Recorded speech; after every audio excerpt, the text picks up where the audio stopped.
আপনি কি জানেন এই পৃথিবীর প্রথম মানুষ কে ছিলেন এবং আল্লাহ পাক তাকে কিভাবে সৃষ্টি করেছিলেন, আর কিভাবেই বা আমরা এই পৃথিবীতে আগমন করলাম? এই সকল প্রশ্নের উত্তর আপনি এই ভিডিওর মাধ্যমেই জানতে পারবেন। তাই মনোযোগ দিয়ে ভিডিওটি শেষ পর্যন্ত দেখতে থাকুন। যখন পৃথিবীতে মানুষের কোনো অস্তিত্বই ছিল না, তখন একদিন আল্লাহ রব্বুল আলামিন সমস্ত ফেরেশতাদের আরশে আজিমের নিকটে সমবেত হওয়ার নির্দেশ দিলেন।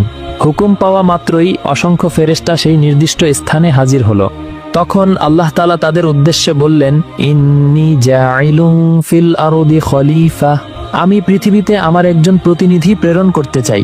ফেরেশতারা আল্লাহর ইচ্ছার রহস্য বুঝতে না পেরে একযোগে বলল, আতাজআলু ফিহা মান ইউফসিদু ফিহা ওয়া ইয়াসফিকুদ দিমাআ ওয়া নাহনু নুসাব্বিহু বিহামদিকা ওয়া নুকদ্দিসু লাক।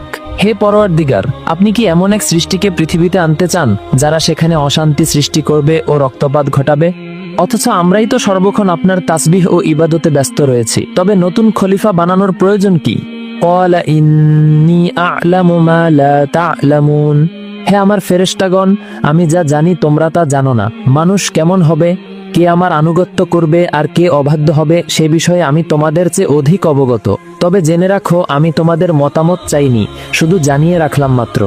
আল্লাহ রব্বুল আলামিনের বক্তব্য শুনেই ফেরেশতারা নিজেদের ভুল উপলব্ধি করলো এবং আল্লাহ রব্বুল আলামিনের দরবারে ক্ষমা প্রার্থনা করলো।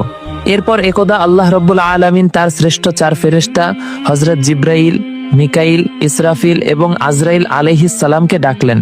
আল্লাহ রব্বুল আলামিনের হুকুম পাওয়া মাত্রই তারা নির্দিষ্ট স্থানে এসে উপস্থিত হলেন।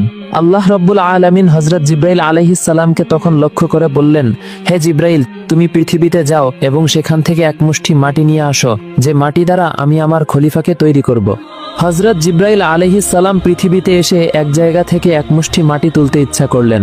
তখন মাটি চিৎকার করে জিজ্ঞাসা করা শুরু করলো, হে ভাই জিবরাইল, তুমি আমাকে কোথায় নিয়ে যাচ্ছ? জিবরাইল আলাইহিস সালাম তখন বললেন, তোমাকে আল্লাহ তাআলার নিকট নিয়ে যাচ্ছি, যেখানে আল্লাহ তাআলা তোমার দ্বারা এমন এক নতুন মাখলুক সৃষ্টি করবেন যা আল্লাহ রব্বুল আলামিনের প্রতিনিধি হয়ে এই দুনিয়াতে বসবাস করবে।